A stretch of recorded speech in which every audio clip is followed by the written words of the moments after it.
എല്ലാവരും കൈ നേരെ ഇങ്ങനെ പിടിച്ചേ, നേരെ ഇങ്ങനെ, നേരെ സ്ട്രെയിറ്റ് ആയിട്ട്. എന്നിട്ട് നേരെ ലെഫ്റ്റ് സൈഡിലോട്ട് ഇങ്ങനെ കൊണ്ടുവരിക. എന്നിട്ട് മെല്ലെ അത് മുകളിൽ കൊണ്ടുവരിക. ഇതിങ്ങനെ വെക്കുക. ഓക്കെ, റെഡിയല്ലേ? ആ, നിങ്ങളുടെ ടീമിൻ്റെ പേര് രാമ. ഓക്കെ, നിങ്ങൾ രാവണ. ഓക്കെ അല്ലേ? ആ ആ, രാമൻ, രാവണൻ, രാമൻ, രാവണൻ. നിങ്ങളുടെ ടാസ്ക് സിമ്പിളാണ്. രാമ എന്ന് പറയുമ്പോൾ കൈ കൊട്ടണം. ഒന്ന് കൊട്ടിക്കുക. രാമ, കൈ കൊട്ടുക, കൈ കൊട്ടുക ഒറ്റതാണ്. ഓക്കെ. രാവണ എന്ന് പറയുമ്പോൾ നിങ്ങൾ കൈ കൊട്ടണം. രാവണ എന്ന് പറയുമ്പോൾ നിങ്ങൾ കൈ കൊട്ടാൻ പാടില്ല. രാമ എന്ന് പറയുമ്പോൾ നിങ്ങൾ കൈ കൊട്ടാൻ പാടില്ല. രാമ എന്ന് പറയുമ്പോൾ നിങ്ങൾ കൈ കൊട്ടാതിരിക്കാൻ പാടില്ല. രാവണ എന്ന് പറയുമ്പോൾ നിങ്ങൾ കൈ കൊട്ടാതിരിക്കാൻ പാടില്ല. കൺഫ്യൂസ്ഡ് ആയോ? റെഡിയല്ലേ? രാമ, പെട്ടെന്ന് വേണം, സ്പീഡിൽ വേണം, ഒന്നിച്ച് വേണം.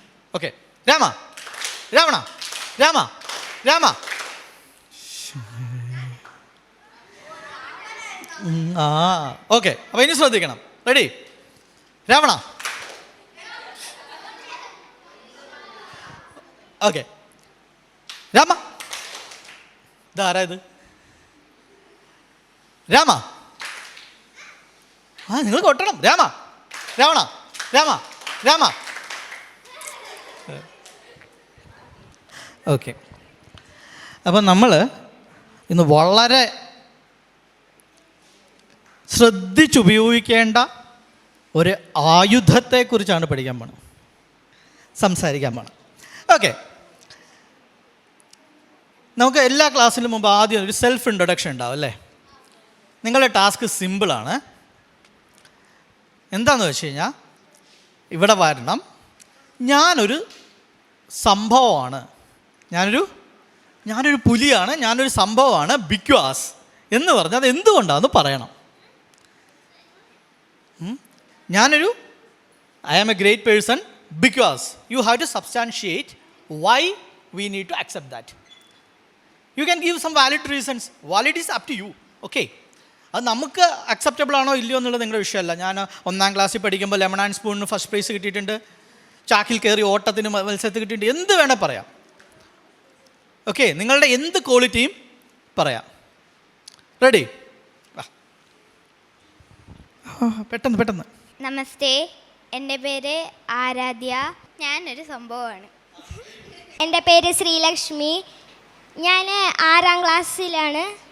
ഞാനൊരു സംഭവമാണ്. കാരണം എനിക്ക് കുറച്ച് സർട്ടിഫിക്കറ്റ്സ് ഒക്കെ കിട്ടിനി. എൻ്റെ പേര് അമൃത് കൃഷ്ണ. ഞാൻ 4ൽ പഠിക്കുന്നു. ഞാനൊരു സംഭവമാണ്. ബിക്കോസ് ഞാൻ ഒരു ശിഷ്യനാണ്. നമ്മൾ വാക്കിൽ ഏറ്റവും ശ്രദ്ധിക്കേണ്ട കാര്യം, ഇനി മുതൽ തീരുമാനം ഉറപ്പിക്കുക, നമ്മൾ നമ്മളെക്കുറിച്ച് ഡയറക്റ്റ്ലി ഇൻഡയറക്റ്റ്ലി പുകഴ്ത്തി പറയില്ല.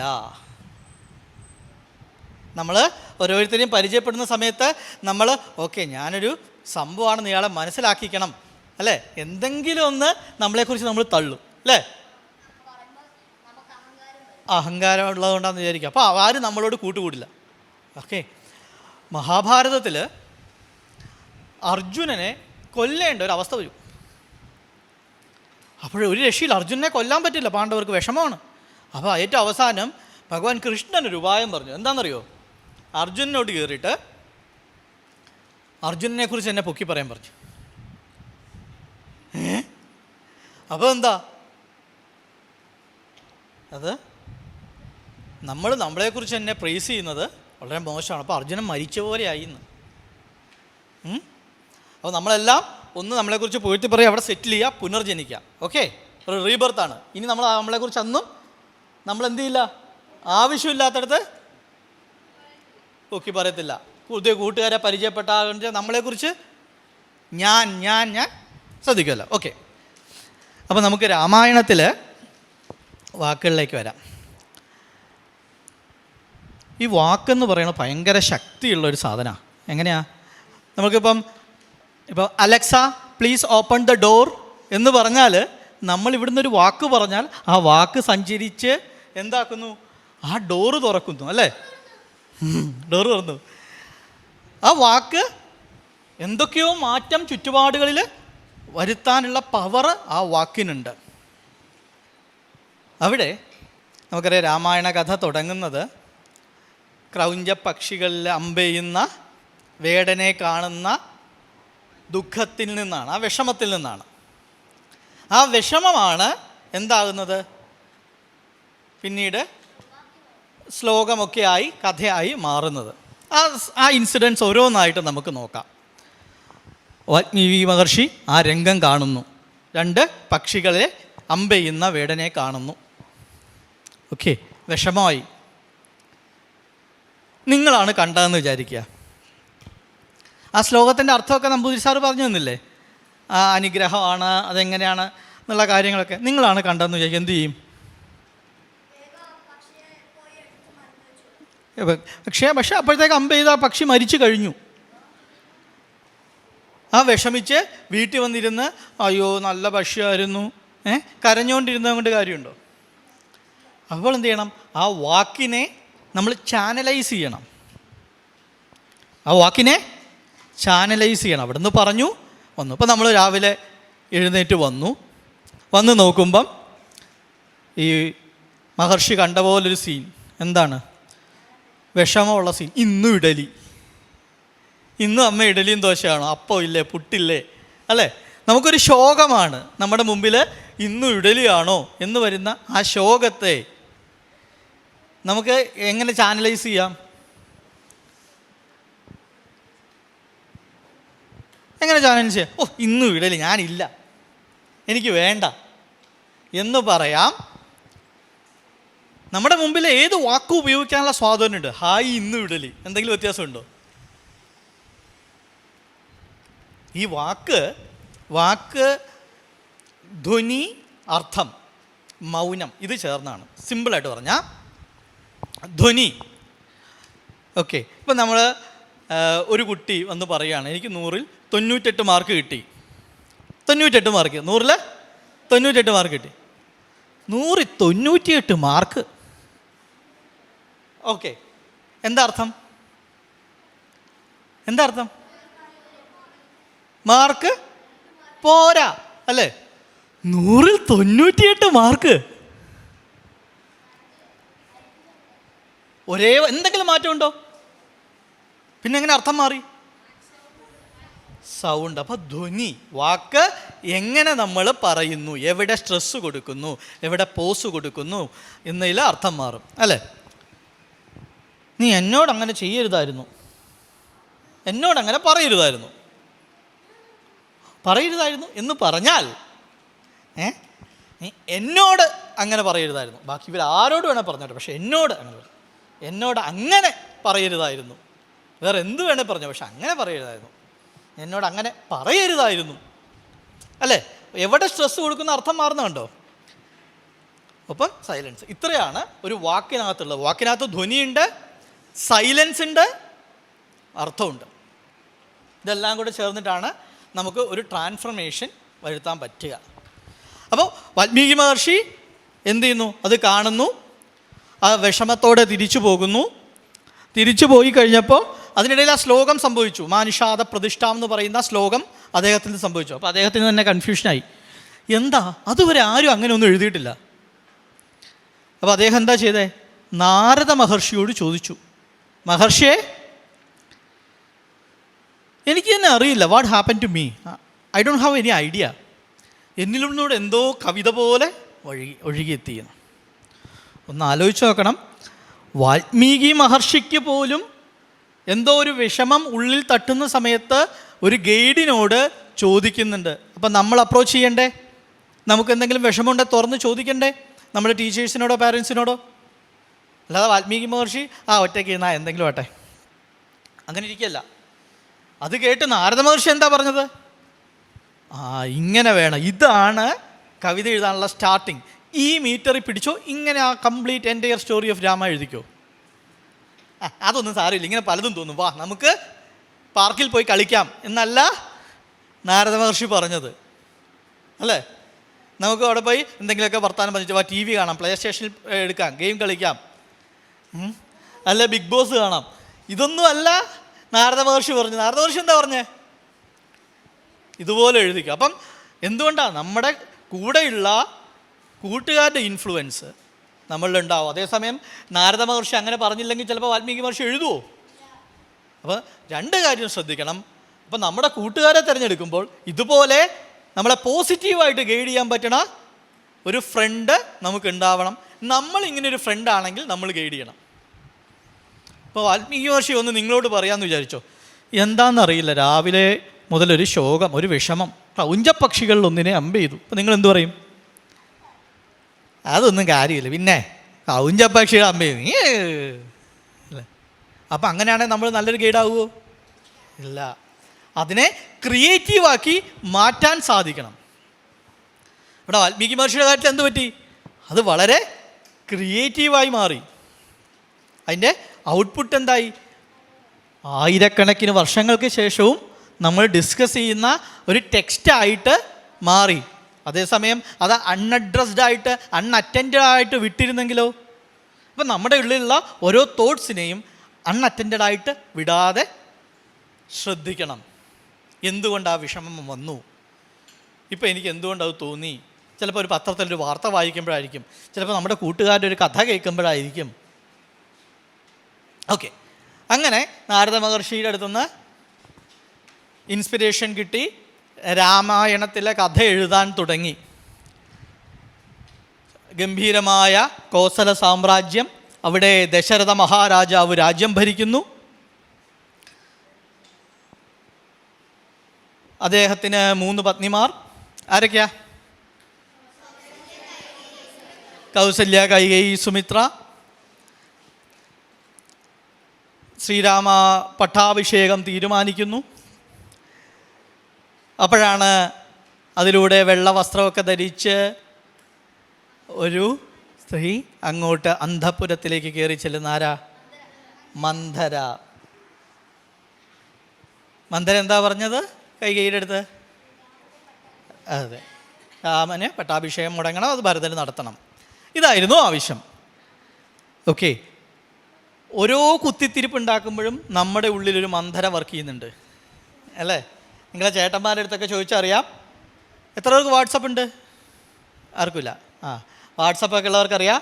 5 പേരോട് ചേർന്നൊരു ഗ്രൂപ്പ് തുടങ്ങും. അതിൽ 5-ാമനെ മാറ്റി 4 പേരോട് അടുത്ത ഗ്രൂപ്പ് തുടങ്ങും. എന്നിട്ട് അതിനകത്ത് അവനെ കുറ്റം പറയും. അത് കഴിഞ്ഞ് 3 പേര് ചേർന്ന് വേറൊരു ഗ്രൂപ്പ് തുടങ്ങും. ഈ ബാക്കി പേരെ 2 പേരെ കുറ്റം പറയും. മെസ്സേജ് അങ്ങോട്ടും ഇങ്ങോട്ടും മാറിപ്പോയാൽ ഭയങ്കര പ്രശ്നമാണ്. കാരണം അയാളെ കുറ്റം പറയണ മെസ്സേജ് ആയിരിക്കും. അപ്പം നമ്മുടെ ഉള്ളിലും എന്തുണ്ട്? ഒരു മന്ധരയുണ്ട്. അവിടെ നമ്മൾ ശ്രദ്ധിക്കേണ്ടത്, ഈ മന്ധര ഇത് പറയുന്ന സമയത്ത് കൈകേയി വളരെ ഹാപ്പി ആയിരുന്നു. ശ്രീരാമൻ്റെ പട്ടാഭിഷേകമാണോ? വെരി ഗുഡ്, വളരെ നല്ല വാർത്ത. എന്നൊരു കാര്യം ചെയ്യട്ടെ, ഞാൻ നിനക്ക് സമ്മാനമൊക്കെ തരട്ടെ എന്ന് പറഞ്ഞ് സമ്മാനമൊക്കെ കൊടുത്തു. ഏറ്റവും അവസാനം മന്ധര ഒരു ചോദ്യം ചോദിച്ചു. ഓക്കെ, അങ്ങനെയാണെങ്കിൽ എന്തുകൊണ്ടാണ് രാമൻ ഇതുവരെ അല്ലെങ്കിൽ ദശരഥൻ ഇതുവരെ പട്ടാഭിഷേകത്തിൻ്റെ കാര്യം പറയാതിരുന്നത്? ദശരഥൻ, ഞാൻ പറഞ്ഞിട്ടല്ലേ നീ അറിയുന്നേ? അയോധ്യയിലെ എല്ലാവരും അറിഞ്ഞു, പിന്നെ നീ അറിഞ്ഞില്ലല്ലോ. ദശരഥൻ പറയാനുള്ളൊരു പേടി കൊണ്ട് പറയാതെ വെച്ചതാ. അല്ലായിരുന്നെങ്കിൽ ഈ എൻ്റയർ ഇൻസിഡൻസ് അവിടെ സംഭവിക്കില്ലായിരുന്നു. ദശരഥൻ വന്ന് കൈകേയി എടുത്ത് പറയാണ്, കൈകേയി, ശ്രീരാമ പട്ടാഭിഷേകമാണ്, എന്താ നിൻ്റെ അഭിപ്രായം? നീ വേണം മുന്നിൽ നിന്ന് നടത്താൻ, എല്ലാ കാര്യവും നോക്കാൻ എന്ന് പറഞ്ഞിരുന്നെങ്കിൽ അവിടെ പട്ടാഭിഷേകം നടന്നേനെ. പക്ഷേ ദശരഥൻ ഒരു പേടി, ഈ പേടിയാണ് എല്ലാ ഇഷ്യൂസും ഉണ്ടാക്കുന്നത്. തുറന്നു പറയാനുള്ള പേടി. അച്ഛനോട് പറഞ്ഞാൽ ശരിയാവുമോ? അമ്മയോട് പറഞ്ഞാൽ ശരിയാവുമോ? അല്ലേ? ഹോംവർക്ക് എഴുതിയിട്ടില്ല, അല്ല അസൈൻമെൻറ്റ് വെക്കാണ്ട് ടീച്ചറെ കണ്ടാൽ ശരിയാവില്ല, അപ്പുറത്തൂടെ മാറി നടക്കും. ആദ്യം മനസ്സിലാക്കേണ്ടത്, we can easily avoid A situation but never the consequences.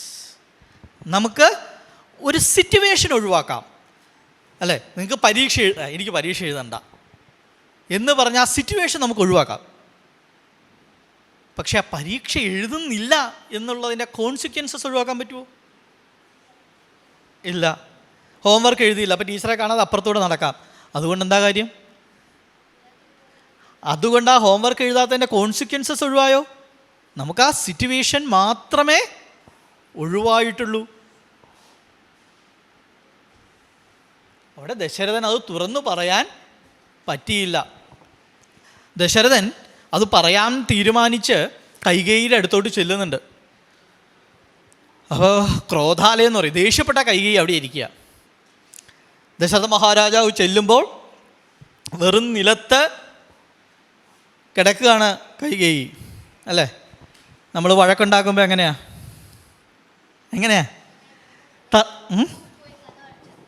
റൂമിൽ പോയി കഥ അടച്ചിരിക്കും. റൂമിൽ പോയി കഥ അടച്ചിരിക്കും. ബെഡ്റൂമിൽ പോയി പുതപ്പ് വെച്ച് മൂടി കിടക്കും.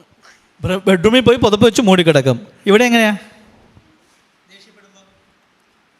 ദേഷ്യപ്പെടുമ്പോൾ റൂം അടച്ചിരിക്കും. ഓക്കെ, കൈകേയി അങ്ങനെ റൂം അടച്ചിരിക്കുകയായിരുന്നു. ദശരഥ മഹാരാജാവ് ചെന്നു. അത് മിണ്ടാതിരിക്കുന്ന അത്ര നല്ലതല്ല. അതിന് മനഃശാസ്ത്രത്തിൽ സൈലൻറ്റ് ട്രീറ്റ്മെൻറ്റ് എന്നാണ് പറയുക. നമുക്കറിയാം, നമ്മൾ സൈലൻ്റ് ആയാൽ, ശരിക്കും വേഡ്സിനേക്കാൾ പവറുള്ളത് സൈലൻസിനാണ്. നമ്മൾ സൈലൻ്റ് ആയാൽ നമ്മുടെ ചുറ്റുമുള്ളവർ വേദനിക്കും എന്ന് നമുക്ക് മനസ്സിലാവും, അല്ലേ? അച്ഛനും അമ്മയ്ക്കും വേദനിക്കും, മുത്തശ്ശനും മുത്തശ്ശിക്കും വേദനിക്കും. ഞാൻ മിണ്ടാതിരുന്നാൽ, ഞാൻ കഴിക്കാതിരുന്നാൽ, ഞാൻ വേണ്ടെന്ന് പറഞ്ഞാൽ, ഞാൻ ഇവിടെ പോയി മുറി അടച്ചിരുന്നാൽ അവർക്ക് വേദനിക്കും എന്ന് എനിക്കറിയാം. അപ്പം ഞാൻ എന്തിനാണ് ചെയ്യുന്നത്?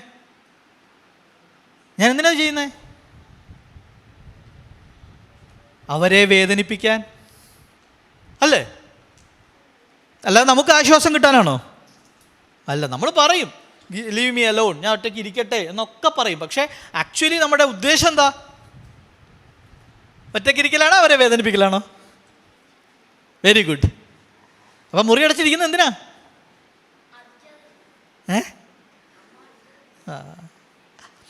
അപ്പോൾ അവിടെ കൈകേയി മാതാവ് അവിടെ ഇരിക്കുക. ദശരഥൻ വന്നു, കൈകേയി ചോദിച്ചു, അന്ന് നിങ്ങൾ 2 വാക്ക് എനിക്ക് തന്നായിരുന്നു. പണ്ട് ശംബരനുമായിട്ടുള്ള യുദ്ധം നടക്കുന്ന സമയത്ത് ദശരഥ മഹാരാജാവിനെ രക്ഷിക്കുന്നുണ്ട്. കഥ അറിയാമെന്ന് വിചാരിച്ചാൽ നമുക്ക് പെട്ടെന്ന് പോകണം. അപ്പോൾ 2 പ്രോമിസസ് ഓസ് നിങ്ങൾ എനിക്ക് തന്നിരുന്നു, അതെനിക്കിപ്പോൾ വേണം. ഒന്ന് ആലോചിക്കണം, ഈ പറഞ്ഞതിന് ആരും സാക്ഷികളില്ല, ഒരാൾ കേട്ടിട്ടില്ല. കൈകേയിക്ക് ദശരഥൻ കൊടുക്കുന്ന ഈ വാക്ക് ഒരാളും കേട്ടിട്ടില്ല.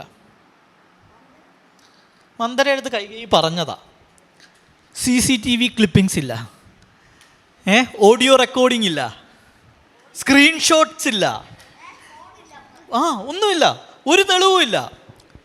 പക്ഷേ ദശരഥൻ സറണ്ടർ ചെയ്യാണ്. അത് പറയരുത്. വേണേൽ ദശരഥന് പറയാം, ഭടന്മാരെ ഓടിവാ, ഈ കൈകേയി അറസ്റ്റ് ചെയ്തുകൊണ്ട് പോ, ഒന്നും മിണ്ടാൻ സമ്മതിക്കരുത് എന്ന് പറഞ്ഞാൽ അവിടെ കഥ കഴിഞ്ഞു. പക്ഷേ ദശരഥന് പറയാൻ പറ്റുന്നില്ല. എന്താ കാര്യം? വാക്കിനോടുള്ള നന്ദി. Very good. വാക്കിനോടുള്ള പ്രതിബദ്ധത, അല്ലെങ്കിൽ ആ ഇത് നന്ദി എന്ന് നിങ്ങൾ പറഞ്ഞില്ലേ. കാരണം എപ്പോഴും ശ്രദ്ധിക്കണം, പറഞ്ഞ വാക്കിൻ്റെ അടിമയാണ് നമ്മൾ, പറയാത്ത വാക്കിൻ്റെ യജമാനനും. ഓണർ അടിമ എന്ന് വെച്ചാൽ slave. We are the slaves of the words which we are used. Okay, അപ്പോൾ ഒരു വാക്ക് പറഞ്ഞാൽ പറഞ്ഞതാണ്. അതിന് ഡോക്യുമെൻറ്റേഷനും സൈനും ഒന്നും വേണ്ട. വാക്ക് പറഞ്ഞോ, പറഞ്ഞതാ. അതുകൊണ്ടാണ് ദശരഥ മഹാരാജാവ് കൈകേയിയുടെ മുന്നിൽ സറണ്ടർ ചെയ്യുന്നത്. പ്ലീസ് അത് പിൻവലിക്കൂ, വിഡ്രോ ചെയ്യൂ നിങ്ങളുടെ ആവശ്യം. കാരണം എനിക്കത് അക്സെപ്റ്റ് ചെയ്തേ പറ്റൂ, കാരണം ഞാൻ ഒരിക്കൽ പ്രോമിസ് ചെയ്തതാണ്. ഇതിനു മുമ്പും കാണുന്നുണ്ട്. വിശ്വാമിത്ര മഹർഷി ദശരഥ മഹാരാജാവിനെ കാണാൻ ചെല്ലുന്നുണ്ട്, അല്ലേ? എന്തിനായിരുന്നു അത്? രാമനെ വേണം. ചെല്ലുമ്പോഴേ ദശരഥൻ എന്തു പറയും? രാമലക്ഷ്മണ എന്ത് ലോകത്തിൽ എന്ത് ചോദിച്ചാലും മഹർഷിയെ ഞാൻ തരാം. അപ്പം വിശ്വാമിത്ര മഹർഷി ചോദിച്ചു, രാമലക്ഷ്മണന്മാരെ വേണമെന്ന് പറഞ്ഞു. അയ്യോ, അത് മാത്രം ചോദിക്കല്ലേ. അപ്പോൾ വിശ്വാമിത്ര മഹർഷി പറഞ്ഞു, പറ്റില്ല, പറഞ്ഞ വാക്ക് പാലിച്ചേ മതിയാകൂ. നമ്മൾ പ്രോമിസ് ചെയ്തിട്ടുണ്ടോ, പാലിക്കണം. സത്യമാണ്, വാക്ക് സത്യമാണ്. നമ്മുടെ വാക്കിന് ശക്തിയുണ്ട്. ഇപ്പോൾ ഒന്ന് ആലോചിച്ച് നോക്കിക്കേ, വിശ്വാമിത്ര മഹർഷി വന്ന് രാമനെയും ലക്ഷ്മണനെയും കൂട്ടിക്കൊണ്ട് പോകണമെന്ന് പറഞ്ഞു. അപ്പം സഭയിൽ ഇരുന്നിട്ട് എല്ലാവരും കേൾക്കുക, ദശരഥ മഹാരാജാവ് പറയണം, ഇല്ല അവരെ അയക്കാൻ പറ്റില്ല, അവർ കുട്ടികളാണ് എന്ന് ദശരഥ മഹാരാജാവ് പറഞ്ഞു. നമ്മളാണ് ആ സീനിലെങ്കിൽ നമ്മൾ എന്തു പറയും? എത്ര ദിവസമായി ഞാനിവിടെ വെക്കേഷൻ കൊട്ടാരത്തിൽ തന്നെ ഇരിക്കുന്നു, ട്രെക്കിങ്ങിന് വിളിച്ചിട്ട് കാട്ടിൽ പോകാൻ വിളിച്ചിട്ട് ഞാനിപ്പോൾ വലിയ ആളായി, ഞാൻ പൊക്കോട്ടെ, എന്നെ ഇൻസൾട്ട് ചെയ്തു, എല്ലാവരുടെയും മുന്നിൽ വെച്ചിട്ട് ഞാൻ കുട്ടിയാണെന്ന് പറഞ്ഞു. ശ്രീരാമൻ ഒരു സീനോട് ഉണ്ടാക്കിയില്ല. രാജ്യം ഭരിക്കേണ്ട ആളാ, ആ രാജ്യം ഭരിക്കേണ്ട എല്ലാവരുടെയും മുന്നിൽ വെച്ചിട്ടാണ് പറയുന്നത് ആൾ കുട്ടിയാണ്, കൊച്ചു പിള്ളേരൊന്നും അയക്കാൻ പറ്റില്ല. നമ്മളാണെങ്കിലോ? അങ്ങനെ അത് കഴിഞ്ഞ് നോക്ക്, കാട്ടിൽ പോകാൻ ശ്രീരാമൻ്റെ അടുത്ത് എന്താ പറഞ്ഞേ? രാജ്യം ഭരിക്കാനുള്ള എല്ലാ കാര്യങ്ങളും റെഡി ആക്കിക്കോ, പോയി പ്രിപ്പയർ ചെയ്തോ, ഡ്രസ്സ് ചെയ്തോ എന്നെല്ലാം പറഞ്ഞ് ശ്രീരാമേന്ദ്രൻ പോയപ്പോഴാണ് കൗസല്യാദേവി കൈകേയി ദേവിയും ദശരഥനെ വിളിപ്പിക്കുന്നത്. വാ വാ വാ, എന്താ ഒരു കാര്യം ചെയ്യും, നീ പട്ടാഭിഷേകം ഒന്നും വേണ്ട, നേരെ വിട്ടോ കാട്ടിലേക്ക് എന്ന്. നമ്മളാണെങ്കിലും ഇപ്പോൾ ടൂറ് പോകാൻ സമ്മതിച്ചു വീട്ടിൽ നിന്ന്, തലേ ദിവസം അച്ഛനും അമ്മയെ പറയണേ ടൂറ് പോകണ്ട, സ്കൂളിൽ നിന്ന് പോകണ്ട, വിടമാട്ടെ. ഇത് ശ്രീരാമചന്ദ്രനോട് എന്താ പറഞ്ഞേ? രാജ്യം ഭരിക്കാനാ പറഞ്ഞേ. എന്നിട്ട് പറയാ രാജ്യം ഭരിക്കേണ്ട കാട്ടിൽ പോകുന്നു. അപ്പോൾ ശ്രീരാമചന്ദ്രൻ ചൂടായോ? അച്ഛൻ ഇങ്ങനെയൊന്നും അല്ലല്ലോ, അച്ഛൻ ഇന്നലെ പറഞ്ഞു രാജ്യം ഭരിച്ചോളാൻ പറഞ്ഞിട്ട് ഇപ്പം പിന്നെ എന്തിനാ എന്നോട് രാജ്യം ഭരിക്കേണ്ടെന്ന് പറയുന്നത്? ഞാനൊരു പാവമായിട്ടല്ല എല്ലാവരും എന്നോട് ഇങ്ങനെ. അതെ, അതപ്പം രാമൻ അറിയില്ല. അപ്പം എന്തായി? ഇങ്ങനെയുള്ള സീനുകളൊക്കെ എങ്ങനെയാണ്? ചിരിച്ച മുഖത്തോടു കൂടി വളരെ പ്ലസൻ്റ് ആയിട്ടാണ് ശ്രീരാമചന്ദ്രൻ ഫേസ് ചെയ്യുന്നത്. അത് കഴിഞ്ഞ് അങ്ങനെ അവർ വനത്തിലേക്ക് പോയി. ഇവിടെ ഇൻസിഡൻസ് എല്ലാം നോക്കിയാൽ നമുക്കറിയാം, വാക്കാണ് കഥ മുന്നോട്ട് കൊണ്ടുപോകുന്നത്. എന്ത് കഥ? മാരീചനെ കാണുന്നു, മാരീചനെ കാണും. അപ്പോൾ നമുക്ക് ശൂർപ്പണഖയുടെ കേസ് എടുക്കാം. ശൂർപ്പണഖ അവിടെ വരുന്നു. നമ്മൾ കളിയാക്കുമ്പോഴേ അത് മനസ്സിലാക്കാനുള്ള പക്വതയുള്ളവരെ വേണം കളിയാക്കാൻ. തമാശയ്ക്കാണെങ്കിൽ പോലും, നമ്മൾ തമാശ കളിക്കുമ്പോൾ പോലും അത് ഇൻസൾട്ടായിട്ടോ അല്ലെങ്കിൽ ഈഗോ ക്ലാഷ് ആയിട്ടോ ഒക്കെ എടുക്കുന്നവരോട് അത് ചെയ്താൽ അതിൻ്റെ കോൺസിക്വൻസസ് ഭയങ്കരമായിരിക്കും, അല്ലേ? നമ്മുടെ ഫസ്റ്റ് സർക്കിളിലുള്ള കൂട്ടുകാരോട് പെരുമാറുന്നത് പോലെ പെരുമാറാൻ പാടില്ല. അപ്പോൾ ശ്രീരാമചന്ദ്രൻ്റെ അല്ല ലക്ഷ്മണകുമാരൻ്റെ ഭാഗത്തു നിന്ന് എന്താ ഒരു ചെറിയൊരു മിസ്റ്റേക്ക് എന്നൊന്നും പറയാൻ പറ്റില്ല. പക്ഷേ എങ്കിൽ പോലും വലിയ പരിചയമില്ലാത്ത ആളുടെ ക്യാരക്ടർ എങ്ങനെയാണെന്നറിയില്ല, ബിഹേവിയർ എങ്ങനെയാണെന്നറിയില്ല, അങ്ങനെയുള്ള ശൂർപ്പണഖയോട് തമാശ കളിച്ചു, അല്ലേ? അവിടെ പോയി ചോദിക്കുക, ഇവിടെ പോയി ചോദിക്കുമെന്ന് പറഞ്ഞു. അപ്പോൾ എന്തായി? അതാണ് നമ്മളോട് വലിയ പരിചയമില്ലാത്ത ആളുകളോട് നമ്മൾ പെരുമാറുമ്പോഴും നമ്മൾ മറുപടി പറയുമ്പോഴും എന്ത് വേണം? ആ വാക്കിൽ ശ്രദ്ധ ഉണ്ടാവണം. എത്ര മണിയായി? അപ്പോഴത്തേക്കാളായി. എത്ര മണിയായി? കുറച്ച് മുമ്പിലത്തേക്കാൾ സമയമായി. അതാണോ ചോദിച്ചേ? അല്ലേ? ചിലപ്പോൾ നമ്മൾ ചോദ്യത്തിന് മറുപടി പറയും, അല്ലേ? വാക്കിൽ ശ്രദ്ധ വേണം. ആ ശ്രദ്ധ ഒരു നിമിഷം മാറണമുണ്ട്. കണ്ട് ശൂർപ്പണഖയുടെ ഇഷ്യൂ ഉണ്ടായി. അത് കഴിഞ്ഞ് സീതാദേവി പറഞ്ഞു രാമചന്ദ്രൻ്റെ അടുത്ത് മാരീചൻ്റെ പുറകെ പോകൂ, മാരീചനെ പിടിച്ചോ, മാനിനെ പിടിച്ചതാ. ശ്രീരാമൻ ആ വാക്ക് കേട്ടു, ലക്ഷ്മണനോട് നിർബന്ധിച്ചു, ലക്ഷ്മണൻ അതിന് പുറകെ പോയി, അല്ലേ? പിന്നെ ആ വാക്കുകളാണ് കഥ. ഓരോരുത്തരുടെയും വാചകങ്ങൾക്കനുസരിച്ച് മുന്നോട്ട് പോയിക്കൊണ്ടിരിക്കുന്നു. ശ്രീരാമചന്ദ്രനെ കുറിച്ച് പറയുമ്പോൾ ചില വാചകങ്ങൾ പറയും, ശ്രീരാമചന്ദ്രൻ്റെ ചില ക്വാളിറ്റീസ്. ഒന്ന്, പൂർവഭാഷിയാണ്. ആളെന്താണ്? പൂർവഭാഷി. പൂർവഭാഷി എന്ന് പറഞ്ഞാൽ ആദ്യം സംസാരിക്കും. നമ്മളിപ്പോൾ നിങ്ങളിവിടെ വന്നപ്പോൾ കുറേ പേരെ പരിചയപ്പെട്ടു, അല്ലേ? ഞാനിവിടെ ഇരിക്കും, ഇവരൊക്കെ എന്നെ വന്ന് പരിചയപ്പെടട്ടെ എന്ന് പറഞ്ഞിരിക്കുക. അവർ സംസാരിച്ചു.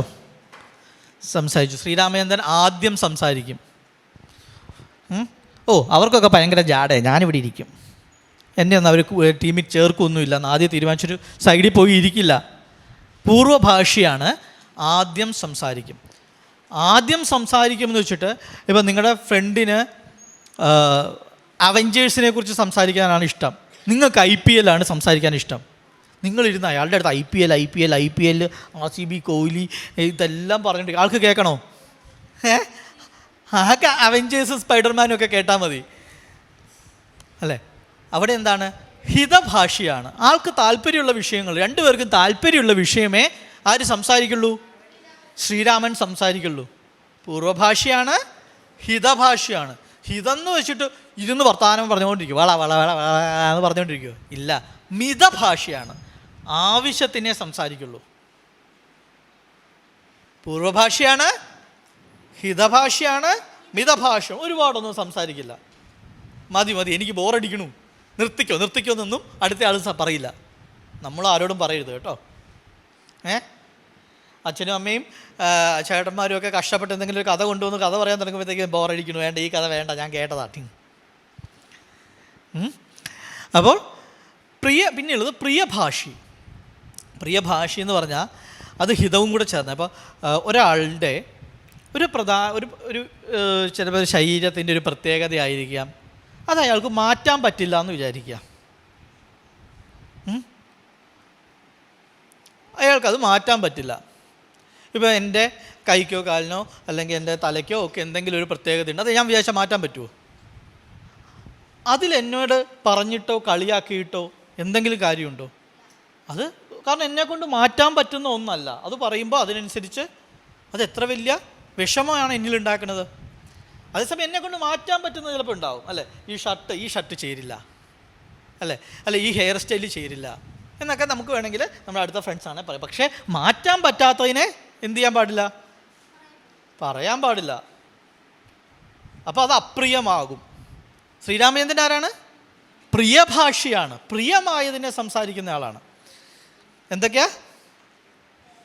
പൂർവഭാഷി, ഹിതഭാഷി, മിതഭാഷി, പ്രിയഭാഷി.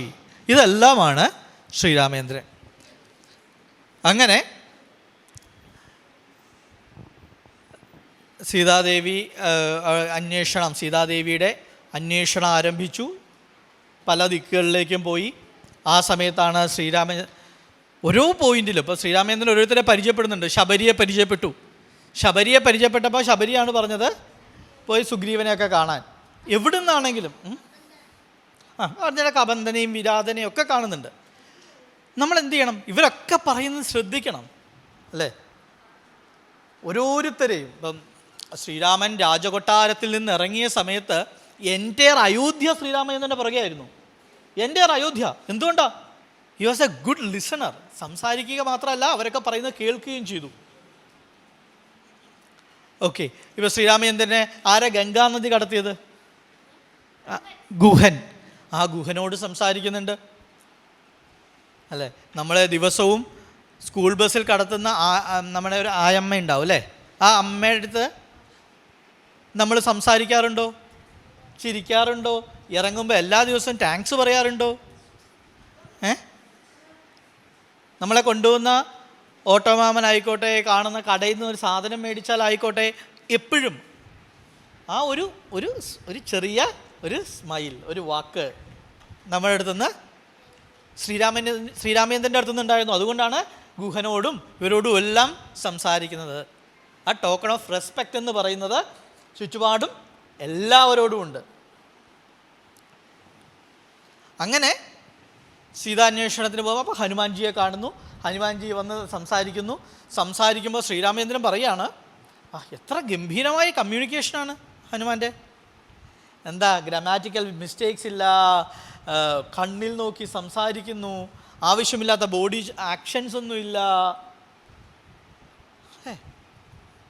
ഒരപശബ്ദമില്ല, സംസാരിക്കുമ്പോൾ ക്ലാരിറ്റി ഉണ്ട്. എന്താണോ പറയാൻ ഉദ്ദേശിച്ചത് അതിൽ നല്ല ക്ലാരിറ്റി ഉണ്ട്. ഇങ്ങനെ കുറേ കാര്യങ്ങൾ പറയുന്നു. അവർ ഫ്രണ്ട്സ് ആകുന്നു. അന്വേഷണത്തിന് സീതാദേവിയുടെ അന്വേഷണത്തിന് എൻ്റെ വാനരസേന ഇറങ്ങുന്നു. അപ്പോൾ നമുക്ക് ഇവിടെയെല്ലാം നമുക്ക് കാണാൻ സാധിക്കുന്നത് ആ കമ്മ്യൂണിക്കേഷൻ, അത് തുടക്കം മുതൽ, അല്ലേ? ഓരോ സ്ഥലത്തും എങ്ങനെയാണ് ശ്രീരാമചന്ദ്രൻ ഇടപെട്ടിരുന്നത് എന്നത് നമുക്ക് എല്ലായിടത്തും കാണാൻ സാധിക്കും. കാരണം പല വാക്കുകളും നമുക്കറിയാം അത് പ്രശ്നം ഉണ്ടാക്കണം. ഇപ്പോൾ ഉദാഹരണം, അല്ലെങ്കിലും എന്ന വാക്ക് മലയാളത്തിൽ നമ്മൾ ഉപയോഗിക്കുന്ന വാക്കല്ലേ അല്ലെങ്കിലും. നിങ്ങൾ എവിടെയാണ് യൂസ് ചെയ്യുന്നത്? അല്ലെങ്കിൽ എന്നോട് ഈ ചതി പാടില്ലായിരുന്നു. ഷോ, ഇതിനിടെ ആരാ മോനെ ചതിച്ചേ? അല്ലെങ്കിലും എനിക്കറിയാം അച്ഛനും അമ്മയ്ക്കും എന്നേക്കാൾ ഇഷ്ടം അവനോടാ, അല്ല ചേട്ടനോടാ, അനിയനോടാ, ചേച്ചിയോടാ, അനിയത്തിയോടാ. അല്ലെങ്കിൽ ടീച്ചർ പാർഷ്യാലാ, ഫ്രണ്ട് ബെഞ്ചുകാരെയാണ് ടീച്ചർക്ക് ഇഷ്ടം. അല്ലെങ്കിലും എൻ്റെ ബെസ്റ്റ് ഫ്രണ്ട് അവനാ, പക്ഷെ അവൻ്റെ ബെസ്റ്റ് ഫ്രണ്ട് വേറെ ആരോയാ. ഈ അല്ലെങ്കിൽ എന്നുള്ള വാക്ക് അല്ലേ യൂസ് ചെയ്യുമ്പം അല്ലെങ്കിലും എൻ്റെ അമ്മ ഒരിക്കലും എനിക്ക് ഗീ റോസ്റ്റ് മേടിച്ചു തരത്തില്ല. അല്ലെങ്കിലും എൻ്റെ അമ്മ വേറെ എന്ത് വേണേൽ മേടിച്ചു തരും, ഗീ റോസ്റ്റ് മേടിച്ചു തരത്തില്ല. അപ്പോൾ മൊബൈൽ തരൂ. ഈ അല്ലെങ്കിൽ എന്നുള്ള വാക്ക് നമ്മൾ യൂസ് ചെയ്തു. അപ്പം അങ്ങനെയുള്ള വാക്കുകൾ നെഗറ്റീവാണ് അല്ലേ, അത് പോസിറ്റീവായിട്ട് നമുക്ക് ഉപയോഗിക്കാം. Thank you. അത് നമുക്ക് പോസിറ്റീവായിട്ട് ഉപയോഗിക്കാൻ പറ്റും. ശ്രീരാമചന്ദ്രന് വാക്കിനോട് എത്ര ഇഷ്ടമുണ്ടെന്ന് ശ്രീരാമചന്ദ്രൻ പലയിടത്തും പറയുന്നുണ്ട്. അതിലൊന്നാണ് അപ്യഹം സാഗരാത് വേലാത് ഹിമവാൻ വ ഹിമം തെജേത്. ഹിമാലയം മഞ്ഞുപേക്ഷിക്കട്ടെ, സമുദ്രം അതിർത്തി ലംഘിക്കട്ടെ. എന്താണ്? ഹിമാലയം മഞ്ഞുപേക്ഷിക്കട്ടെ, സമുദ്രം അതിർത്തികളെല്ലാം ലംഘിക്കട്ടെ, പക്ഷേ നതു പ്രതിജ്ഞ സംസൃത്യ, ഞാൻ എൻ്റെ വാക്ക് മാറ്റില്ല. ഞാനെൻ്റെ വാക്ക് മാറ്റ. അത്രയാണ് വാക്കിൽ അവർ കൊടുത്തിരുന്ന പ്രാധാന്യമെന്ന് പറയുന്നത്. ഇപ്പം നമുക്ക് രാവണൻ്റെ കേസ് എടുക്കാം. യുദ്ധമൊക്കെ തീരുമാനിച്ചു. അതിനിടയിൽ വിഭീഷണൻ രാവണൻ്റെ അടുത്ത് പറയുന്നുണ്ട്, രാവണ ചേട്ടായി ഇതത്ര നല്ല കാര്യമല്ല. കുംഭകർണൻ പറയുന്നുണ്ട്. അതെ, അത് രാവണൻ എടുക്കുന്നുണ്ടോ? ആ വാക്കുകൾ രാവണൻ എടുക്കുന്നില്ല. കാരണം നമുക്കെപ്പോഴും നമ്മളൊരു തീരുമാനമുണ്ട്, അതാര് പറയണം അവരുമായിട്ടായിരിക്കും ഫ്രണ്ട്സ് അല്ലേ. ഇത് വേണ്ട, നല്ല കാര്യം ആര് പറഞ്ഞാലും നമുക്ക് അക്സെപ്റ്റ് ചെയ്യാൻ പറ്റില്ല. സംഭവമൊക്കെ കൊള്ളാം, പക്ഷെ വേണ്ട. രാവണൻ ഗ്രൂപ്പ് ഡിസ്കഷൻ നടത്തുന്നുണ്ട്. നിങ്ങൾ ക്ലാസ്സിൽ ഗ്രൂപ്പ് ഡിസ്കഷനൊക്കെ നടത്തിയിട്ടുണ്ടോ? വട്ടത്തിലിരുന്നിട്ട് ഒരു കാര്യം ഡിസ്കസ് ചെയ്യാനൊക്കെ ഗ്രൂപ്പ് ഡിസ്കഷൻ നടത്തുന്ന സമയത്ത് കുറേ പ്രാവശ്യം നടത്തിയിട്ടുണ്ട്. രാവണൻ പറയുകയാണ് 3 ടൈപ്പ് ലീഡേഴ്സാണ് ഉള്ളത്. എത്രയാ? 3 ടൈപ്സ് ലീഡേഴ്സാണത് രാവണൻ പറയുന്നത് കേട്ടോ. ഒന്ന്, ഒരു കാര്യം തീരുമാനിക്കും. ക്ലാസ്സിൽ ഞാനൊരു കാര്യം തീരുമാനിച്ചു, എന്നിട്ട് ഞാൻ ഇവിടെ വന്ന് നിങ്ങളോടെല്ലാം പറഞ്ഞ് നിങ്ങളെ കൊണ്ട് സമ്മതിപ്പിക്കും. ഓക്കെ. രണ്ടാമത്തെ ടൈപ്പ്, ഞാനൊരു കാര്യം ഓൾറെഡി തീരുമാനിക്കും, എന്നിട്ട് ഇവിടെ വന്ന് ചർച്ചയ്ക്കിടും, അങ്ങനെ ചെയ്താലോ ഇങ്ങനെ ചെയ്താലോ എന്ന്. എന്നിട്ട് നിങ്ങളെ കൊണ്ട് ഞാൻ ഏത് തീരുമാനമാണ് ഓൾറെഡി എടുത്തിരിക്കണം അതിലെത്തിക്കും. മൂന്നാമത്തെ ഒരു ടീമുണ്ട്, എന്താണ്, ചർച്ചയ്ക്കിട്ട് ഡിസ്കഷൻസൊക്കെ നടത്തി എല്ലാവരുടെയും അഭിപ്രായം എടുത്ത് അതിൽ നിന്നൊരു കൺക്ലൂഷനിലെത്തും. അപ്പോൾ രാവണൻ എന്താ പറഞ്ഞത്? നിങ്ങൾക്കറിയാലോ ഞാനിതിൽ നിങ്ങളുടെ എല്ലാ അഭിപ്രായം ചോദിച്ച് തീരുമാനം എടുക്കുന്ന ആളാണെന്ന്. അത് മൈൻഡ് ഗെയിമാണ്, വാക്ക് വെച്ചിട്ടുള്ള കളിയാണ്. കാരണം രാവണനെ സംബന്ധിച്ചിടത്തോളം രാവണൻ ഇതുവരെ സീതാദേവി തട്ടിക്കൊണ്ടു പോകുന്ന ആരോടും ചോദിച്ചിട്ടില്ല, ഇവിടെ പ്രശ്നമാകുന്ന യുദ്ധം തുടങ്ങുന്ന ആരോടും ചോദിച്ചിട്ടില്ല. രാവണൻ ഒറ്റയ്ക്ക് എടുത്ത തീരുമാനം. എന്നിട്ട് എന്താ പറഞ്ഞേ? നമ്മളെല്ലാവരും കൂടി എടുത്ത തീരുമാനമല്ലേ എന്ന്. അപ്പോൾ വാക്ക് ചിന്തകളെ മാറ്റാൻ പര്യാപ്തമാണ്. അവിടെയും നമ്മൾ സൂക്ഷിച്ച് പ്രയോഗിക്കണം. ഇത് ഇപ്പോൾ നിങ്ങളൊരു ഹോംവർക്ക് ചെയ്തില്ല എന്ന് വിചാരിക്കുക. ഓക്കെ, അപ്പോൾ എന്തായിരിക്കും നിങ്ങളുടെ ആറ്റിറ്റ്യൂഡ്? ക്ലാസ് എന്താ? ടീച്ചർ ചോദിക്കുകയാണെങ്കിൽ നമുക്ക് എന്താ അപ്പം നോക്കാം. ഞാനിങ്ങനെ ഇരിക്കും അല്ലേ, ടീച്ചർ ചോദിക്കട്ടെ. എഴുതിയിട്ടുണ്ടെന്ന രീതിയിൽ വളരെ കൂളായിട്ടിരിക്കും ടീച്ചർ ചോദിക്കുന്നവരെ. പക്ഷെ ടീച്ചർ കറക്റ്റായിട്ട് നമ്മുടെ അടുത്ത് തന്നെ ചോദിക്കും. നമ്മളെത്ര ബലം പിടിച്ച് ഞാൻ എഴുതിയിട്ടുണ്ടെന്ന രീതിയിൽ എഴുതാലും നമ്മുടെ അടുത്ത് ചോദിക്കും. എന്താ കാര്യം എന്നറിയോ? അതിൻ്റെ സീക്രട്ട് അറിയോ? മുഖമല്ല, റാപ്പിഡ് ഐ മൂവ്മെൻറ്റ് എന്ന് പറയുന്ന ഒരു തിയറി ഉണ്ട്. നമുക്ക് നമ്മുടെ കൃഷ്ണമണികളെ ട്രെയിൻ ചെയ്യാൻ പറ്റില്ല. ഐബോൾസ്. നമ്മൾ ടീച്ചറിൻ്റെ അടുത്ത് ടീച്ചർ വരട്ടെ ഞാൻ എഴുതിയിട്ടുണ്ടല്ലോ എന്ന് പറയുമ്പോൾ ടീച്ചറെ ഇങ്ങോട്ട് വരല്ലേ വരല്ലേ വരല്ലേ വരല്ലേ എന്നാണ് എന്ത് ചെയ്യുന്നത്? നമ്മുടെ കണ്ണുകൾ സംസാരിച്ചുകൊണ്ടിരിക്കുന്നത്. അതാണ് ചിലർ പറഞ്ഞില്ലേ മുഖത്ത് നോക്കി സംസാരിക്കുക എന്ന് അച്ഛനൊക്കെ പറഞ്ഞിട്ട് എന്തെങ്കിലും കള്ളത്തരം പിടിക്കാൻ നേരത്ത് അല്ലേ. കാരണം കൃഷ്ണമണിയെ ഇത് രാമായണത്തിൽ നമുക്ക് ഭരതകുമാരൻ്റെ അടുത്ത് ശ്രീരാമൻ പറയുകയാണ്, അതിർത്തി യുദ്ധമൊക്കെ കഴിഞ്ഞ് തിരിച്ചു വരുന്ന സമയത്ത് ഹനുമാൻ്റെ അടുത്ത് പറയാം, ഹനുമാനെ നീ ഒരു കാര്യം ചെയ്യും, ഭരതൻ്റെ അടുത്ത് പോയി പറ ഞാനിവിടെ എത്തിയിട്ടുണ്ടെന്ന്. അങ്ങനെ പറയുമ്പോൾ നീ അവൻ്റെ കൃഷ്ണമണി ശ്രദ്ധിക്കണം. എന്നിട്ട് നീ ഇത് പറയുമ്പം എന്ത് വേണം? കൃഷ്ണമണി ശ്രദ്ധിക്കണം. അവൻ്റെ കൃഷ്ണമണിയിൽ നിനക്ക് വായിക്കാൻ പറ്റുന്നത്, ഇഫ് യു ക്യാൻ റീഡ്, അത് അയ്യോ ചേട്ടൻ വന്നു എനിക്ക് രാജ്യം തിരിച്ചു കൊടുക്കണമല്ലോ, എന്ത് കഷ്ടമാണ്, എൻ്റെ അധികാരം മുഴുവൻ പോകും എന്നാണ്. ചിലപ്പോൾ പറയുമായിരിക്കും, ആ ചേട്ടൻ വന്നു ഹാപ്പിയാണ്, പക്ഷെ ഉള്ളിൽ ആ വിഷമം ഉണ്ടെങ്കിൽ അവൻ്റെ കണ്ണിൽ കാണാൻ നിനക്കത് റീഡ് ചെയ്യാൻ പറ്റും. പോയി എന്താണെന്ന് വെച്ചാൽ ഒന്ന് സംസാരിക്കുക. അങ്ങനെ ഹനുമാൻജി ചെല്ലുന്ന സമയത്ത് ഭരതന് ശരിക്കും വിഷമാണ്, ആൾ അഗ്നിയിൽ ചാടാൻ തയ്യാറായി നിൽക്കുന്ന സമയമാണ്. അപ്പോൾ മനസ്സിലായി. അപ്പോൾ പറഞ്ഞു വന്നത്, അതുകൊണ്ട് കള്ളത്തരം പറയാൻ നോക്കേ വേണ്ട. കാരണം വി ക്യാൻ ട്രെയിൻ അവർ ഐബേഴ്സ്. ശ്രീരാമൻ്റെ ബ്രദർ അല്ല, ഭരതന് നല്ല വിഷമം ഉണ്ടായിരുന്നു. അപ്പോൾ അടുത്തത്, ഈ ഒരാഴ്ചയായിട്ട് കള്ളം പറയാത്ത ആരെങ്കിലും ഉണ്ടോ ഇവിടെ? ഒരാഴ്ചയായിട്ട് ഒരു കള്ളം പോലും പറയാത്ത ആരെങ്കിലും ആലോചിച്ച് നോക്കേ. ശരിക്കും ഒരു കള്ളം പോലും പറഞ്ഞിട്ടില്ല. Very good. 2 പേര്, 3 പേര്, 4 പേര്, 5, 6 പേര്. അപ്പോൾ 36 പേരിൽ 6 പേര്, വെറും 16% ആണ് ഇതിനകത്ത് സത്യസന്ധരുള്ളത്. എപ്പോഴാണ് നമുക്ക് കള്ളം പറയേണ്ടി വരുന്നത്? നമ്മൾ തെറ്റ് ചെയ്യുമ്പോൾ, തെറ്റ് മറയ്ക്കാൻ വേണ്ടി. എൻ്റെ അമ്മ പറയാറുണ്ട്, കള്ളം പറഞ്ഞാൽ പിന്നെയും കുറേ കള്ളങ്ങൾ പറയണം, എന്നിട്ട് അവസാനം കണ്ടുപിടിക്കും. അതെ, ഒരു കള്ളം പറഞ്ഞാൽ 100 കള്ളം പറയേണ്ടി വരും. എന്തിനാണ് ഒരു കള്ളം പറയേണ്ടി വരുന്നത്? തെറ്റ് ചെയ്യുമ്പോൾ. എന്ത് തെറ്റാ ചെയ്യുന്നത്?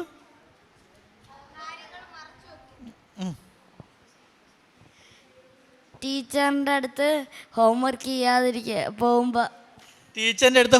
ചെയ്യാതെ പോകുമ്പം അല്ലേ? ടീച്ചർ ഹോംവർക്ക് ചെയ്തിട്ടുണ്ട്, ബുക്ക് എടുക്ക്, അയ്യോ ബുക്ക് മറന്നു. പക്ഷെ ഞാൻ അവിടെ എടുത്ത് വെച്ച് ഞാൻ അപ്പം കറണ്ട് പോയി, അപ്പം ഞാൻ മാമൻ്റെ വീട്ടിൽ പോയപ്പോൾ വന്നിട്ട് ഞങ്ങളുടെ ക്ലാസ് ടീച്ചർ എപ്പോൾ ബുക്ക് മറന്നുപോയി എന്ന് പറഞ്ഞാലും ബാഗ് ചെക്ക് ചെയ്യാൻ പറയും. മാം തന്നെ ബാഗ് ചെക്ക് ചെയ്യും, പിന്നെ ബെഞ്ചിൻ്റെ അടിയിലും ചെക്ക് ചെയ്യും. ആണോ? അപ്പോൾ എവിടെ കൊണ്ട് വെക്കും?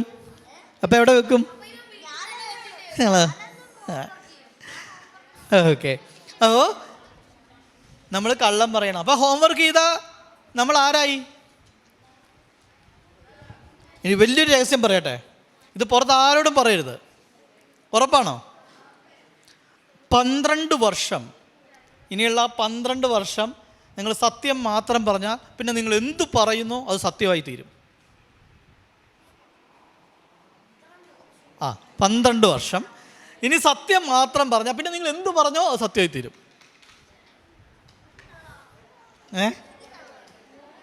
ഇത് കള്ളമല്ല. ശരി, നിങ്ങളത് 12 മണിക്കൂറാക്കാൻ പറ്റില്ല, 1 കൊല്ലം ആക്കി നോക്കാം. എന്തെങ്കിലും വ്യത്യാസം വരുന്നുണ്ടെങ്കിൽ നമുക്ക് കണ്ടിന്യൂ ചെയ്യാം. റെഡിയാണോ? ഓക്കെ. അപ്പോൾ ഇന്നത്തെ തീയതി എത്രയാ? ഏപ്രിൽ 8.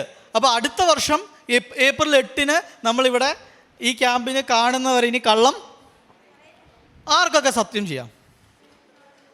ഓക്കെ, റെഡിയല്ലേ? അപ്പോൾ അടുത്ത ഏപ്രിൽ 8 നമ്മൾ കാണുന്നവരെ ഇത് സത്യം ഇവർ പറയുള്ളൂ, പിന്നെന്തിനാ പേര് നോട്ട് ചെയ്യുന്നേ? ഞാൻ വരും, പറയുന്നതെല്ലാം സത്യമായി തീരും. അടുത്ത ഏപ്രിൽ 8 വരെ കള്ളം പറയില്ല. ഓക്കെ അല്ലേ? അപ്പോൾ നമ്മുടെ വാക്കുകളിൽ 2 പേരാണുള്ളത്. ഒന്ന് ജാംബവാനും ശല്യരുമാണ്. ജാംബവാൻ രാമായണത്തിലുണ്ട്, ശല്യര് മഹാഭാരതത്തിലുണ്ട്. ഹനുമാൻജി എന്നെ കൊണ്ട് ചാടാൻ പറ്റില്ല എന്ന് പറഞ്ഞപ്പോൾ ജാംബവാൻ എന്താ പറഞ്ഞേ? യു ക്യാൻ, അല്ലേ? നിന്നെ കൊണ്ട് പറ്റും, നീ ചാട്, നീ അവിടെ എത്തിയേ പറ്റൂ. ശല്യരുണ്ട്, കർണൻ്റെ ജീപ്പ് ഡ്രൈവറായിരുന്നു, ചാരിയേറ്ററായിരുന്നു. കർണൻ പറയും നേരെ അർജുനൻ്റെ മുമ്പിലോട്ട് കൊണ്ട് രഥം നിർത്തൂ. അപ്പോൾ ശല്യർ എന്നിട്ട് എന്തിനാണ്, നിന്നെ കൊണ്ടൊന്നും അർജുനന് ഒന്നും ചെയ്യാൻ പറ്റില്ല, നീ വേസ്റ്റാണ്. ഇങ്ങനെ ഇങ്ങനെ ഇങ്ങനെ ഇൻസൾട്ട് ചെയ്ത് സംസാരിച്ചുകൊണ്ടേയിരിക്കും. You are not capable enough, you can do anything to Arjuna, he is great.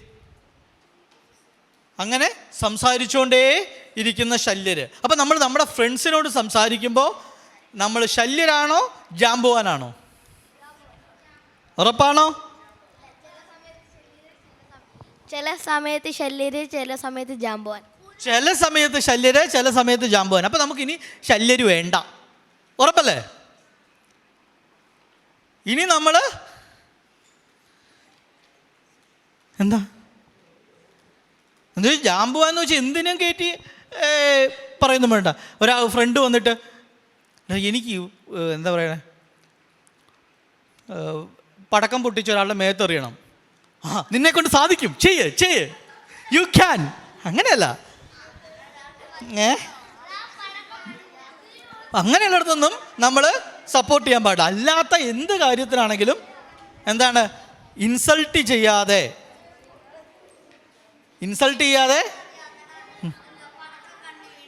അതാ പറഞ്ഞേ, പടക്കം കണ്ണി വീഴും. അപ്പോൾ ഇൻസൾട്ട് ചെയ്യാതെ എന്ത് ചെയ്യണം, സംസാരിക്കണം. നമ്മളോട് എല്ലാവരും എങ്ങനെ പറയുന്നത്, സംസാരിക്കും നമുക്കിഷ്ടം.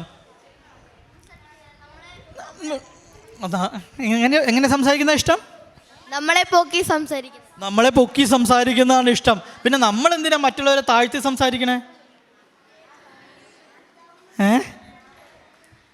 അപ്പം നമുക്ക് മറ്റുള്ളവരെ പൊക്കി സംസാരിക്കാം അല്ലേ? നമ്മളെ പൊക്കി സംസാരിക്കുന്നവരെ നമുക്ക് ഇഷ്ടമല്ലേ? നിങ്ങളെ കാണുമ്പോഴേ എന്തൊക്കെ സമ്മാനങ്ങൾ കിട്ടി, മിടുക്കനാണല്ലോ, മിടുക്കിയാണല്ലോ, സൂപ്പറാണല്ലോ. അപ്പം നമുക്ക് എന്താവാം, നമുക്കും അതുപോലെ സംസാരിക്കാം. എന്താ പ്രശ്നമുള്ളത്? ഭൂമിയിൽ 3 രത്നങ്ങളാണ് ഉള്ളതെന്നാണ് ചാണക്യൻ പറയുന്നത്. 3 രത്നങ്ങൾ ഏതൊക്കെയാണെന്നറിയാമോ? സത്വ, രജസ്, തമോ. അത് ഗുണങ്ങളാണ്. രത്നങ്ങൾ എന്ന് പറയുന്നത് ജലം, അന്നം, സുഭാഷിതം. എന്താണ് ജലം? നമ്മുടെ വീട്ടിൽ നമുക്ക് വെള്ളം കിട്ടുന്നില്ലേ, ആഹാരം കിട്ടുന്നില്ലേ, നല്ല വാക്ക് കിട്ടുന്നില്ലേ, അതാണ് രത്നം, അതാണ് സ്വർഗം. അല്ലാതെ കല്ലുകളല്ല രത്നങ്ങൾ. അപ്പം നമ്മളെന്താണ്, ഇത് 3 സുഭാഷിതമെങ്കിൽ, ഇപ്പം നിങ്ങൾക്ക് ഏണിംഗ് മെമ്പർ അല്ല, നിങ്ങൾക്ക് പൈസ എടുത്ത് ഭക്ഷണം മേടിച്ച് ഒന്നും നിങ്ങൾക്ക് നിങ്ങളുടെ ഫ്രണ്ട്സിനൊന്നും കൊടുക്കാൻ പറ്റില്ല അല്ലേ? പിന്നെ എന്താ കൊടുക്കാൻ പറ്റുന്നുള്ളത്? സുഭാഷിതം, നല്ല വാക്ക്, ഭാഷ, സുഭാഷിതം. അത് കൊടുത്തൂടെ? നല്ല ഒരു ചിരി, നല്ല വാക്ക്. ആർക്കൊക്കെ?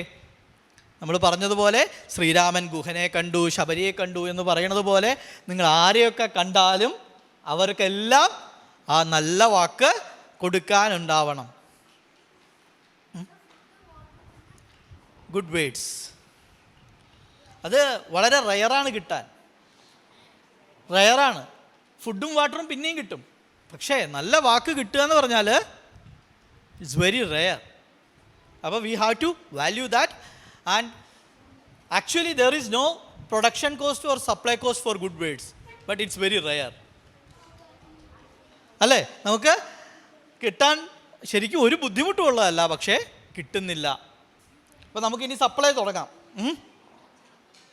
പിന്നെയുള്ളത് മൗനത്തിൻ്റെ ഭാഷയാണ്. Silence, water, food and good words.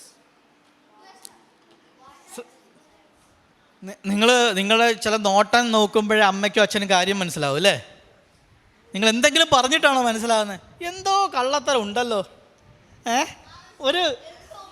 എന്തോ ഒപ്പിച്ചിട്ട് വരുന്ന വരവാണ്. കണ്ടില്ലേ, മുഖം കണ്ടാൽ അറിയാം, മുഖം കണ്ടാൽ മനസ്സിലാവും. അപ്പം ഇൻഫോർമലായിട്ടുള്ള നോൺ വെർബൽ ആയിട്ടുള്ള ഒരു കമ്മ്യൂണിക്കേഷൻ അവിടെ നടന്നു. നോൺ വെർബൽ കമ്മ്യൂണിക്കേഷൻ, വാക്കല്ലാതെ ഒരു കമ്മ്യൂണിക്കേഷൻ നടന്നു. അതോടൊപ്പം വേറൊന്നും കൂടിയുണ്ട്, ഹൃദയത്തിൻ്റെ ഭാഷ. നമ്മുടെ എന്തെങ്കിലും ഒരു വിഷമിച്ചിരിക്കുകയാണെങ്കിൽ അവർ ചോദിക്കും എന്താണ് മുഖത്തൊരു വിഷമം അല്ലേ? ശ്രീരാമനും സീതയെക്കുറിച്ചും പറയും സീതാദേവിയുടെ മനസ്സിൽ എന്തെങ്കിലും ഒരു ചിന്ത ഉണ്ടായാൽ അത് ശ്രീരാമൻ അറിയും, ശ്രീരാമൻ്റെ മനസ്സിലൊരു ചിന്ത ഉണ്ടായാൽ സീതാദേവി അറിയും. ഹൃദയം ചൈവ ജാനാതി പ്രീതിയോഗി പരസ്പരം അന്തർജാതം അഭിവ്യക്തം ഹൃദയാതി ഹൃദയം ഹൃദ. അത് വാക്കുവഴിയല്ല, ഹൃദയത്തിൽ നിന്നും ഹൃദയത്തിലേക്ക്. അങ്ങനെ ഒരു കമ്മ്യൂണിക്കേഷൻ അവരുടെ ഇടയിൽ ഉണ്ടായിരുന്നു എന്നാണ് പറഞ്ഞു വരുന്നത്. അപ്പോൾ രാമായണം വാൽമീകി മഹർഷിയുടെ വിഷമത്തെ ചാനലൈസ് ചെയ്തപ്പോൾ എന്തായി? വളരെ പോസിറ്റീവായിട്ട് ചാനലൈസ് ചെയ്യാൻ പറ്റി. അപ്പോൾ നമ്മുടെ മുമ്പിലൊരു വിഷമം ഉണ്ടായാൽ അവിടെ കിടന്ന് കരഞ്ഞ് കാറി കൂവി ബഹളം ഉണ്ടാക്കി നിലത്ത് കിടന്ന് ഊരുണ്ട് വാതിലടച്ച് പാത്രം തട്ടി മറിച്ച് വാതിൽ അടച്ച് ബെഡിൻ്റെ അടിയിൽ പോയി കിടന്ന് സീനാക്കണോ? അത് വെച്ച് കവിത എഴുതണോ? എന്താ വേണ്ടേ? അത് വെച്ച് കവിത എഴുത് അല്ലേ? അവിടെയാണ് നമ്മുടെ ഇമോഷൻസിനെ പോസിറ്റീവായിട്ട് ക്രിയേറ്റീവായിട്ട് ചാനലൈസ് ചെയ്യുന്നത്. അതാണ് വാൽമീകി മഹർഷി ആദ്യം ചെയ്തത്. അപ്പം നമ്മൾ സംസാരിച്ച ഒന്ന് പെട്ടെന്ന് റിവൈസ് ചെയ്യുകയാണ്. രണ്ടാമത് നമ്മൾ സംസാരിച്ചത് നാരദനുമായി എങ്ങനെയാണ് അദ്ദേഹം ഡിസ്കസ് ചെയ്തത്. വാൽമീകി മഹർഷി നമുക്കൊരു ടെൻഷൻ ഉണ്ടാകുമ്പോൾ നല്ല ഗൈഡിനെ നല്ല ഗുരുവിനെ കണ്ട് കമ്മ്യൂണിക്കേറ്റ് ചെയ്യണം. പിയർ ഗ്രൂപ്പ് ഇൻഫ്ലുവൻസ്, അവർ തമ്മിൽ സംസാരിക്കുന്ന സമയത്ത് എങ്ങനെയാണ് അത് ആ ചാൻസ് യൂട്ടിലൈസ് ചെയ്യാൻ നാരദൻ പറഞ്ഞത്. അപ്പോൾ ടെൻഷൻ ഉണ്ടെങ്കിൽ തുറന്ന് സംസാരിക്കുക. ദശരഥനും ശ്രീരാമനും, ദശരഥ മഹാരാജാവ് നമ്മുടെ മുന്നിൽ കാണിച്ചു തരുന്നു നമ്മളൊരു വാക്ക് പറഞ്ഞാൽ നമ്മൾ എങ്ങനെ അതിൻ്റെ അടിമയായി പോകും എന്ന്. അച്ഛൻ ഇതൊക്കെ പറയുമ്പോഴും അച്ഛൻ്റെ വിഷമം മനസ്സിലാക്കി അല്ലേ? രാജ്യം ഭരിച്ചോ എന്ന് പറഞ്ഞു, ഓക്കെ എന്ന് പറഞ്ഞു. കാട്ടിപ്പോവാൻ പറഞ്ഞു, ഓക്കെ എന്ന് പറഞ്ഞു അല്ലേ? നമുക്ക് എന്താ പറയുന്നത്, എന്തെങ്കിലും ഒരു ഗിഫ്റ്റ് മേടിച്ചു തരാമെന്ന് പറഞ്ഞിട്ട് അത് മാറ്റി പറഞ്ഞാൽ വിഷമമാവും. ഇവിടെ ശ്രീരാമൻ ആ വിഷമം കാണിക്കുന്നില്ല, വിഷമം ഇല്ല. കാരണം ആ സിറ്റുവേഷൻ മനസ്സിലാക്കുന്നു. വനത്തിൽ പോകുന്നു, ശൂർപ്പണഖ രംഗപ്രവേശം. ഇവർക്ക് വലിയ പരിചയമില്ലാത്ത ആളെ, അറിയാത്ത ആളെ പരിഹസിക്കുന്നു. അപ്പോൾ നമുക്കുമായിട്ട് വലിയ ബന്ധമില്ല, പരിചയമില്ലെങ്കിൽ അങ്ങനെ ഇൻസൾട്ട് അല്ലെ പരിഹാസം ചെയ്താൽ അതിൻ്റെ കോൺസിക്വൻസസ് ഭയങ്കരമായിരിക്കും. അപ്പോൾ നമുക്കറിയാവുന്ന, അവർക്ക് വിഷമമാവില്ലെന്ന് ഉറപ്പുള്ളവരെ മാത്രമേ ആ തരത്തിൽ ട്രീറ്റ് ചെയ്യാൻ പാടുള്ളൂ. അങ്ങനെ കാര്യങ്ങൾ ശ്രദ്ധിക്കുക. രാമായണത്തിൽ എത്ര കാണ്ഡങ്ങളുണ്ട്? ഏതൊക്കെയാണ് കാണ്ഡങ്ങൾ? 30 സെക്കൻഡിൽ പഠിക്കാം. റെഡിയല്ലേ? ആദ്യം ശ്രീരാമൻ കുട്ടിയായിരുന്നു, അപ്പോൾ ആദ്യത്തെ കാണ്ഡം ബാലകാന്ഡം. ശ്രീരാമൻ വലുതായി അയോധ്യയിലെ രാജാവാകാൻ തുടങ്ങി, അയോധ്യാകാന്ഡം. അത് പ്രശ്നമായി കാട്ടിൽ പോയി, ആരണ്യകാന്ഡം. ബാലകാന്ഡം, അയോധ്യാകാന്ഡം, ആരണ്യകാന്ഡം. ബാലകാന്ഡം, അയോധ്യാകാന്ഡം, ആരണ്യകാന്ഡം. ബാലകാന്ഡം, അയോധ്യാകാന്ഡം, ആരണ്യകാന്ഡം. കാട്ടിൽ വെച്ച് സീതാദേവി പഞ്ചവടി വെച്ചിട്ട് രാവണൻ തട്ടിക്കൊണ്ടുപോയി. അവർ സീതാന്വേഷണം ആരംഭിച്ചു. അങ്ങനെ അന്വേഷിച്ച് വാനരന്മാരുടെ രാജ്യത്തിലെത്തി. കിഷ്കിന്ധാകാന്ഡം. അപ്പം ബാലകാന്ഡം,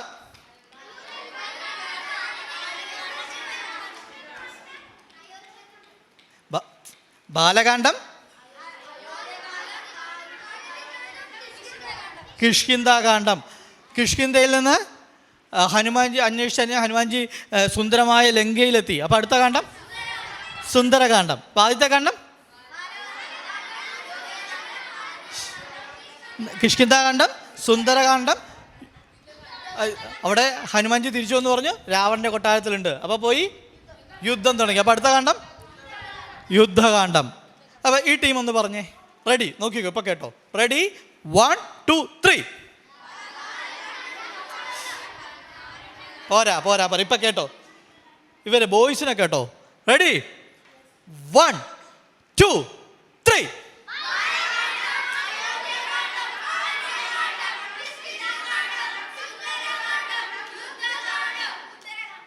വെരി ഗുഡ്. ഇതുപോലെ പറയാൻ പറ്റുമോ? ഓക്കെ, നമുക്കൊരു ചാൻസ് കൊടുക്കാം അല്ലേ? റെഡി? 1 2 3.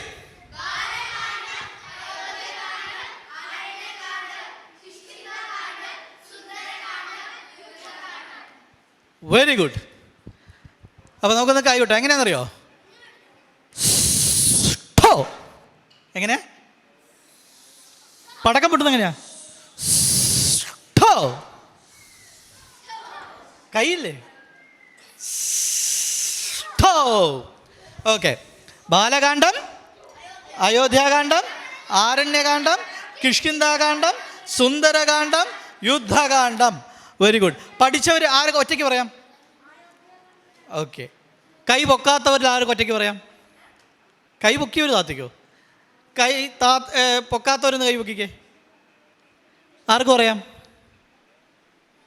ഓക്കെ. പഠിച്ചവരൊരു കാര്യം ചെയ്തോ. പഠിച്ചവർ കൈ ഇങ്ങനെ പിടിച്ചേ, ഇങ്ങനെ പിടിച്ചേ, ഇങ്ങനെ. Good boy, good girl. Okay. അപ്പോൾ അടുത്ത വർഷം ഏപ്രിൽ 9 നമ്മൾ കാണും. അപ്പോൾ ഒരു ചോദ്യം ഉണ്ടാവും. എന്താ ചോദ്യം? ഈ ഒരു വർഷം സത്യം മാത്രം പറഞ്ഞവർ എത്ര പേര് കൈ പൊക്കും എന്ന് അപ്പോൾ കാണാം. ഓക്കെ. അയോധ്യാകാന്ഡം കഴിഞ്ഞാൽ ഏത് കാണ്ഡമാ? ആരണ്യകാന്ഡം. Okay, thank U.